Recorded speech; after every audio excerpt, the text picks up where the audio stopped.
Hi hello good morning అందరికీ. అందరూ ఎలా ఉన్నారు? బాగున్నారా? సో నేనైతే చాలా బాగున్నానండి. మీరందరూ కూడా హ్యాపీగా ఉండాలని మనస్ఫూర్తిగా కోరుకుంటూ welcome back to our channel Devi Paramesh vlogs. ఈరోజు మనం ఆఖరి రోజు అండి కార్తీక మాసానికి.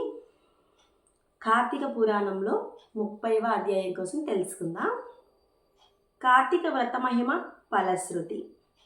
నైమిషారణ్య ఆశ్రమంలో సౌనకాది మహామునుల కొందరకు సూత మహాముని తెలియజేసిన విష్ణు మహిమను, విష్ణు భక్తుల చరిత్రములను విని ఆనందించి 1000 నోళ్ళ కొనియాడిరి. సౌనకాది మునులకు ఇంకనూ సంశయములు తీరనందున సూతుని గాంచి, ఓ ముని తిలకమా, కలియుగమందు ప్రజలు అరిషడ్వర్గలములకు దాసులై అత్యాచారపరులే జీవించుచు సంసార సాగరం తరింపలేకున్నారు. అటువంటి వారు సులభముగా ఆచరించు తరుణోపాయ దేదైనా కలదా? ధర్మములన్నిటిలో మోక్ష సాధనకు ఉపకరించు ఉత్తమ ధర్మమేది? దేవతలందరిలోనూ ముక్తి నొసంగు ఉత్తమ దైవం ఎవరు? మానవుని అవచరించి ఉన్న అజ్ఞానం రూపుమాపి పుణ్యఫలమిచ్చు కార్యమేది? ప్రతిక్షణము మృత్యువు వెంబాడుచున్న మానవులకు సులభముగా మోక్షము పొందుగలవ పాయమేమి? హరినామస్మరణ సర్వదా చేయుచున్న మేము ఈ సంశయములతో ఉన్నాము కాన దీనిని వివరించి తెలియజేయమని కోరిరి. అంతా సూతుడా ప్రశ్న ఆలకించి, ఓ మునులారా, మీకు కలిగిన సంశయములు తెలుసుకొనవలెను. కలియుగమందలి మానవులు మందబుద్ధులు. క్షణిక సుఖములతో నిండిన సంసార సాగరమును దాటుటకు మీరడిగిన ప్రశ్నలు మోక్ష సాధనము కాగలవు. కార్తీక వ్రతము వలన యాగాది క్రతువులనర్చిన పుణ్యము, దాన ధర్మ ఫలము చేకూరెను. కార్తీక వ్రతము శ్రీమన్నారాయణునికి ప్రీతికరమైన వ్రతము. ఇది అన్ని వ్రతముల కంటే ఘనమైనది. శ్రీహరి వర్ణించియున్నాడు. ఆ వ్రతమహిమ వర్ణించుటకు నాకు శక్తి చాలదు. అంతేగాదు, సృష్టికర్తయగు ఆ బ్రహ్మదేవునికి కూడా సఖ్యము కాదు. అయినను సూక్ష్మముగా వివరించెదను. కార్తీక మాసమందు ఆచరించవలసిన పద్ధతులను చెప్పుచున్నాను, శ్రద్ధగా ఆలకింపుడు. కార్తీక మాసమున సూర్యభగవానుడు తులారాశి ఉందన్నప్పుడు శ్రీహరి ప్రీతి కొరకు మనకి ముక్తు కలుగుట తప్పనిసరి. నది స్నానము చేయవలెను. దేవాలయానికి వెళ్ళి హరిహరాదులను పూజింపవలెను. తనకున్న దానితో కొంచెమైన దీపదానము చేయవలెను. ఈ నెల రోజులు విధవండిన పదార్థములు తినకూడదు. రాత్రులు విష్ణాలయమునకు గాని శివాలయమునకు గాని ఆవునేతితో దీపారాధన చేయవలెను. ప్రతిదినము సాయంకాలము పురాణ పఠనము చేయవలెను. ఈ విధంగా చేసిన సకల పాపముల నుండి విముక్తులై సర్వ సౌఖ్యములు అనుభవింతురు. సూర్యుడు తులారాశి యందున్న నెల రోజులు ఈ విధముగా ఆచరించువారు జీవన్ముక్తులగుదురు. ఇట్లు ఆచరించుటకు శక్తి ఉండి కూడా ఆచరించక గాని, లేక ఆచరించు వారిని చూచి ఎగతాళి చేసినా గాని, వారికి ధన సహాయము చేయువారుకు అడ్డుపడిన వారిని ఇహమందు అనేక కష్టములు పాలగుటియే కాక, వారి జన్మాంతరమందు నరకములో పడి యమకింకరుల చేత నానా హింసల పాలు కాగలరు.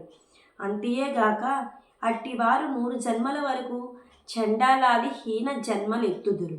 కార్తీక మాసములో కావేరి నదిలో గాని, గంగా నదిలో గాని, అఖండ గౌతమి నదిలో గాని స్నానమాచరించి ముందు చెప్పిన విధముగా నిష్ఠతో ఆచరించిన వారు ఇహమందు సర్వ సుఖములను అనుభవించటియే గాక జన్మాంతరమున వైకుంఠవాసులగుదురు.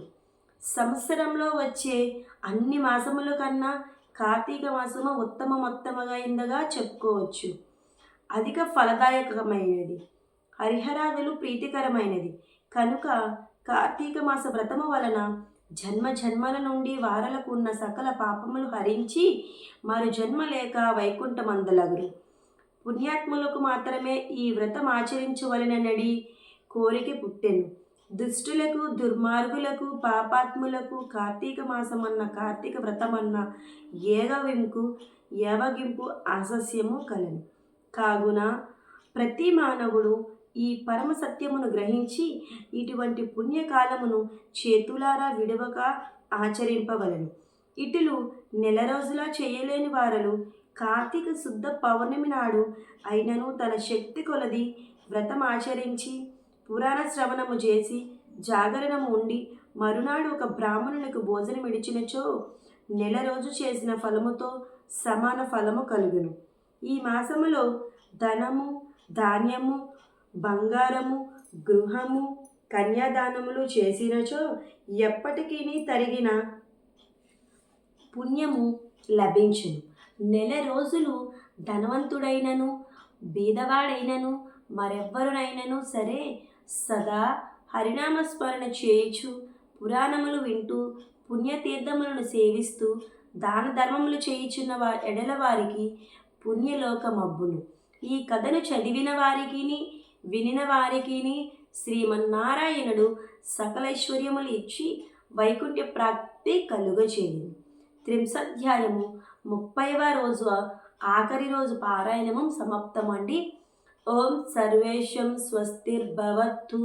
ఓం సర్వేషం శాంతిర్భవత్తు. ఓం సర్వేషం పూర్ణం భవత్తు. ఓం శాంతి శాంతి శాంతి. చూస్తున్నారు కదా ఫ్రెండ్స్, ఇంకా 30 రోజులు అయితే కార్తీక పురాణం అయితే అయిపోయిందండి. సో చాలా బాగుంది కదా వినుటకు. సో ఫ్రెండ్స్, మీరందరూ ఈరోజు ఈ కథ అయినా వినండి. ఇంకా రేపు పోలీస్ వర్గము కథతో మీ ముందు ఉంటానండి.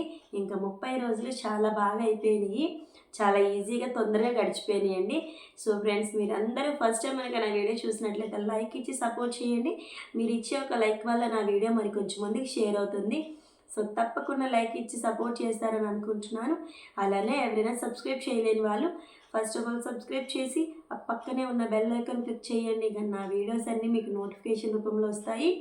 సో మీరందరూ నన్ను ఇలానే సపోర్ట్ చేశారని మనస్ఫూర్తిగా కోరుకుంటూ మరొక వీడియోతో మీ ముందుంటాను. Thank you guys. Thanks for watching. Thank you all.